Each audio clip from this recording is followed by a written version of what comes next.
for having it, man. That's good. Thank you. Hey, name's John. How are y'all? Good, how you doing? Hey, I'll shake your hand. Hey, I'm John Pope. Nice to meet you. Good to meet you, Steve. Steve. Yes, sir. I'm going around taking up prayer requests, man. We're here at this little venue. We're going around taking up prayer requests to lift people up in prayer. Yeah. You have anything you'd like to pray? I did. I just found out Friday. It's prostate cancer. Oh, my God. Yeah. Pray about that. What's your dad's name? Bobby Hall. Trying to use this venue as a way to go around and lift up people and unite people with Christ.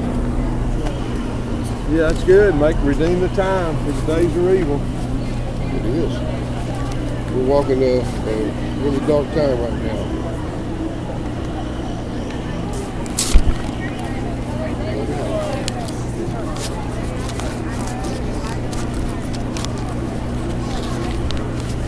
Anything else?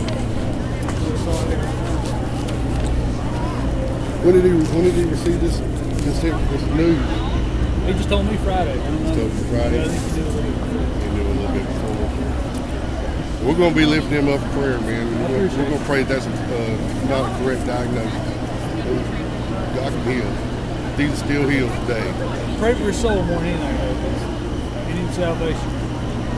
That's more than anything else. Yeah. It'd do much good if God just healed his body and then he went to hell. Very good. Guys, I appreciate Yeah. y'all. God bless you. What are y'all out here doing? Preach the Bible. Preaching it out? That's good. Y'all in the preaching the four gospels, or you preaching Paul's gospel? Yeah, the whole word. The whole word? Yeah. All of it? That's good. That's good. I know we tend to, a lot of times nowadays, we tend to stray away from what Jesus said. We tend to lean more into Paul's. But, you know, Paul, who are we here to represent? We're here to represent Christ, right? And his word's final. Sometimes we tend to put Christ in the back seat and let everybody else talk first. And you hear a lot of rebuttals when people talk about the Bible. They tend to stray away from what Jesus actually said about what we should do and how we should treat one another.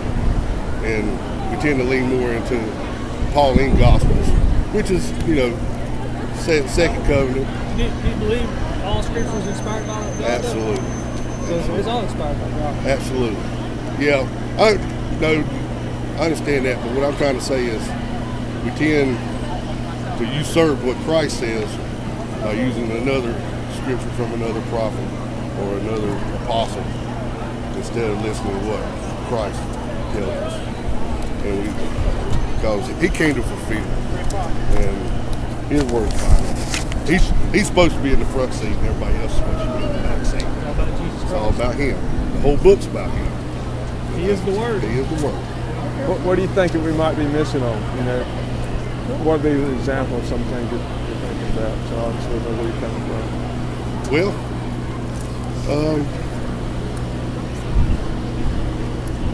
I may not agree with you, but No.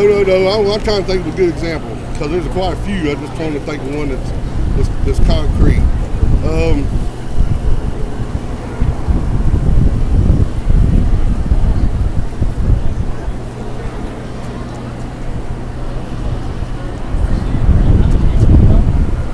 I want to say it the right way because I'm going to say something wrong.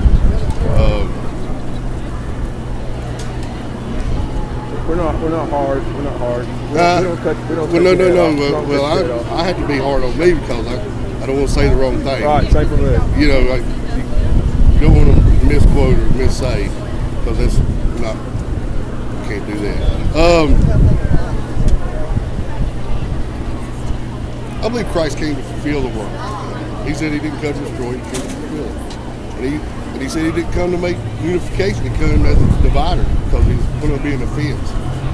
And the cross is an offense because it goes against our flesh and it goes against what we as people think is right, which is not in the eyes of God, it's not what's right. We tend to be more prosperity, thinking about that our life's supposed to be pleasure, entertainment, and it's not really Well, Jesus said, pick up your cross and follow me. He didn't say, he said, if you follow me, you're going to be reviewed. I'm going to go to him and preach something before they start.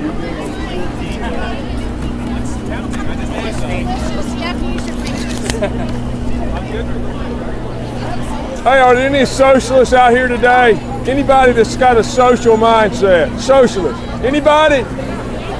Anybody? There's not a socialist out here today. What's that girl's name? The Hispanic one that just got elected. What's her name? Come on, somebody. The new girl from New York, the socialist, wants to make America socialism. Nobody knows her name. Any socialists out here? I want you to think about something. If you're a socialist incognito in the closet, because you know there's a lot of conservatives, then you ponder this later. Ponder this later. How many wants to go to heaven? Now I'm going to answer that. I'm responding. How many wants to go to heaven? Everybody.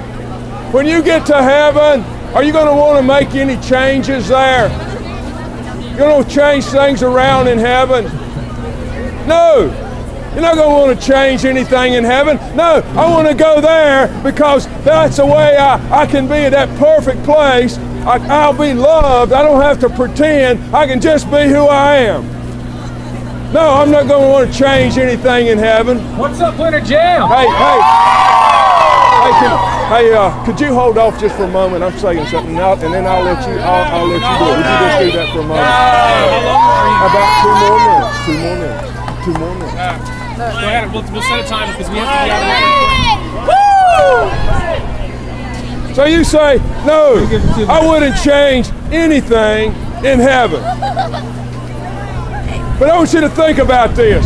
There were angels in that place you want to go. They were there. Angels in heaven.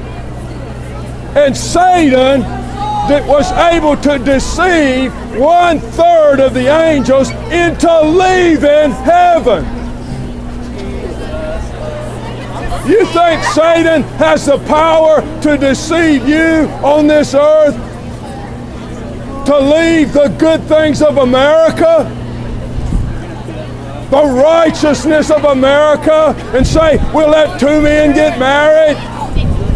Or we'll change it to a socialism instead of a democracy where there's liberty and justice, land of the free, home of the brave. We're going to change that to socialism.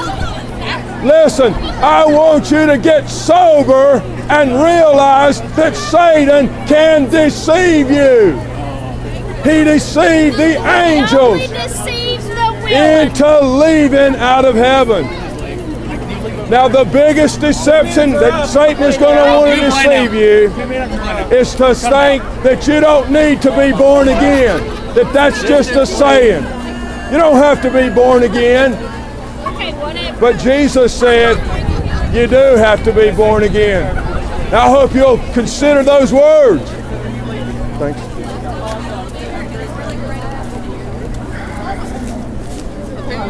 How you doing, Winter Jam?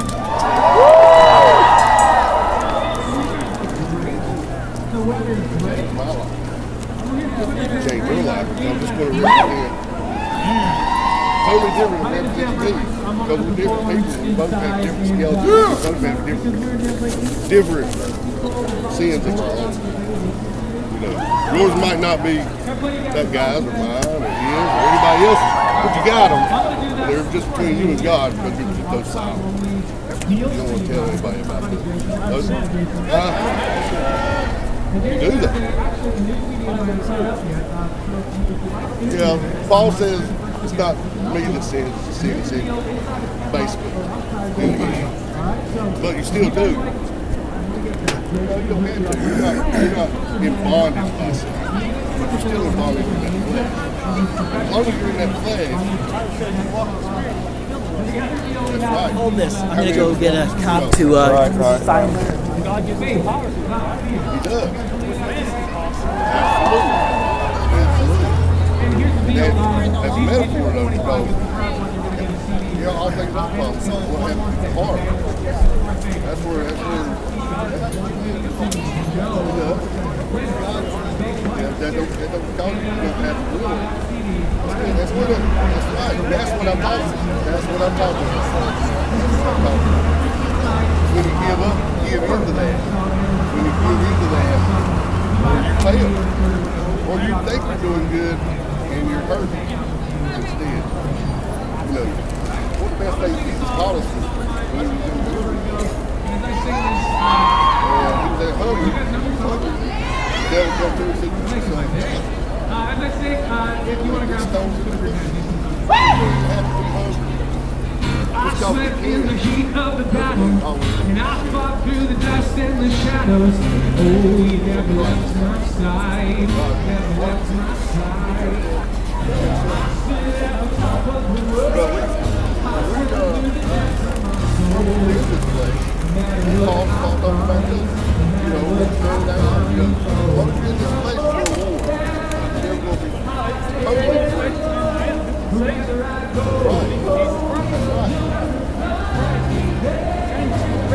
That's right. But it's only through him. It's not anything that we can do. Not anything that we can do. That's right.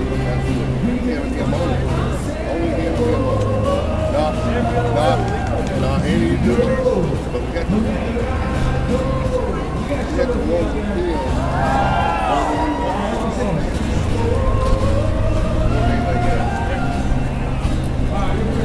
Talk to you. God bless you. John. God bless you, brother. I appreciate you. I missed all of your, I got a whole Oh, you're list. good. Just check You're my- fine, man. Well, I wanted to get to know you, how sir. you doing? Hey, good to see you. Good to see you too. Yeah. I saw you over there. I said, yeah. he looks like my buddy. Oh yeah. Yeah, I said, he is my buddy. I Think am. of it, we'll lift up. We're going to go, I always take pictures at this event. Hey, good to meet you. nice to meet you. Take good care. Yes, sir. Where are you from, Charlotte? Gastonia. Gastonia. That's where you go to church? Huh? That's where you go to church, live and go to church? Yes, sir. Yes, sir. We got a little church. Are you the pastor? No, I'm not a pastor. Okay. No,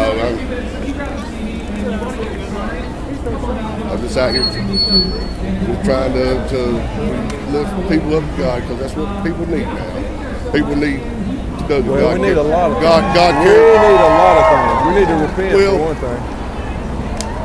People need to repent, but they need to know.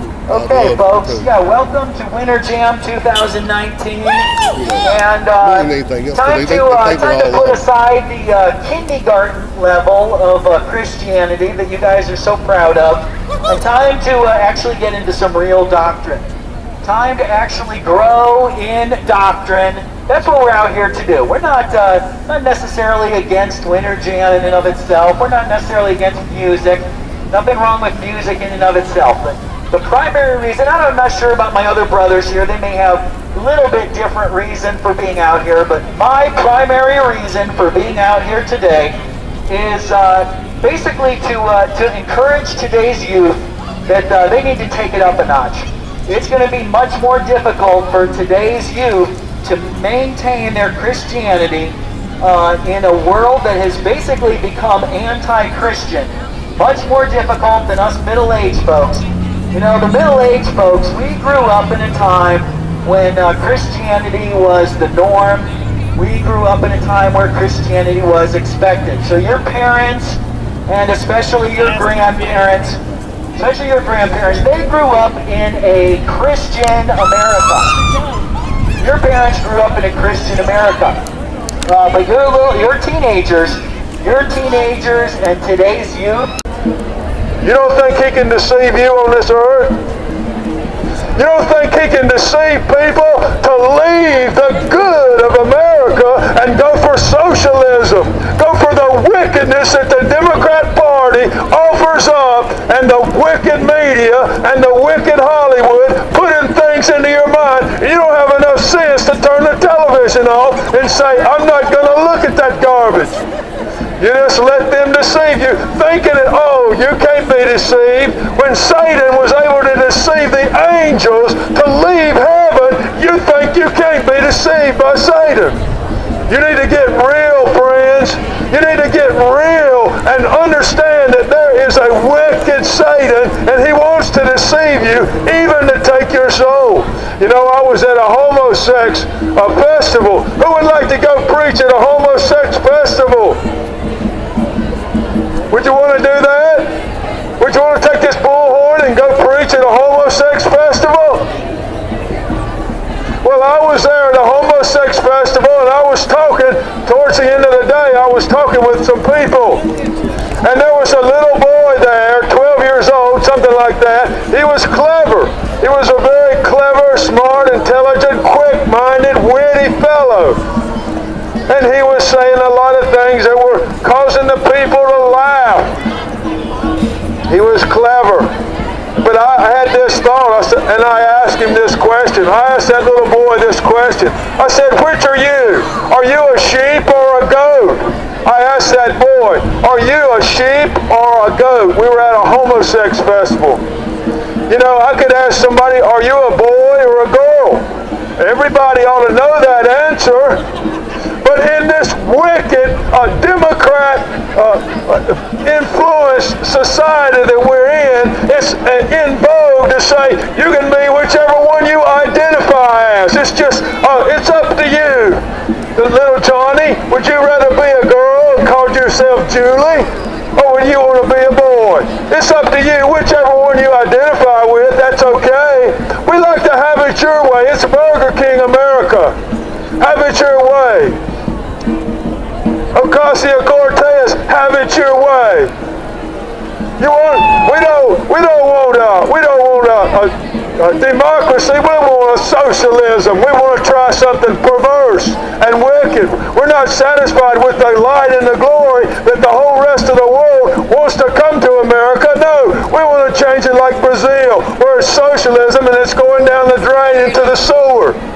We need to leave the Democrat Party and get back to God, the fear of the Lord, instead of the wickedness of the Democrat Party. You're ashamed of you, a shame on you if you are a person out here at a Christian concert and you're put your hand in with the wicked things of the Democrat Party. You ought to be ashamed of yourself. Go and repent. You don't need to be here. You need to be back at church on your knees repenting of your wickedness. Listen, God is tired of the games that we're playing. We do whatever we feel like, whatever feels good. God is a righteous God. He wants righteousness. He's tired of homosex. He's tired of murdering babies. He's tired of people keeping their mouth closed instead of standing up and saying what thus saith the Lord. We think our purpose in life is to live, not make any waves, just have a wonderful, pleasant life. No, our purpose is to be salt and light and to stand up for righteousness and to walk in righteousness. But I asked that little boy at the homosex festival, that clever little boy, I said, which are you? A boy, a goat, or a sheep? Which are you? And he was stunned. He didn't know what to say. I asked him a question, and it really stunned that little clever little boy. And some lady there says, tell him you're a sheep. Tell him you're a sheep. Now we're used to, in this country anymore, whatever you identify with, that's okay. If you're a boy, but you want to put on girls' clothes and identify as a girl, that's okay, isn't it? That's okay, right? No, that's not okay. But that's our mindset. If we want to, if Johnny's a boy and he wants to identify as a girl, that's okay. And that's what that lady told little Johnny. Said, just tell him you're a sheep. Are you a goat or a sheep? I asked that boy. Are you a goat or are you a sheep? He didn't know what to say. She says, tell him you're a sheep. Listen, we're going to get in front of God and we're going to be used to the whatever you identify as, and we're going to say, oh, I'm a sheep, God. I'm a sheep. Look, I've got this sheep suit on. I'm identifying as a sheep, God. But that's not going to work with God. It might work in America, but in front of the Son of God, whose eyes are as flaming fire,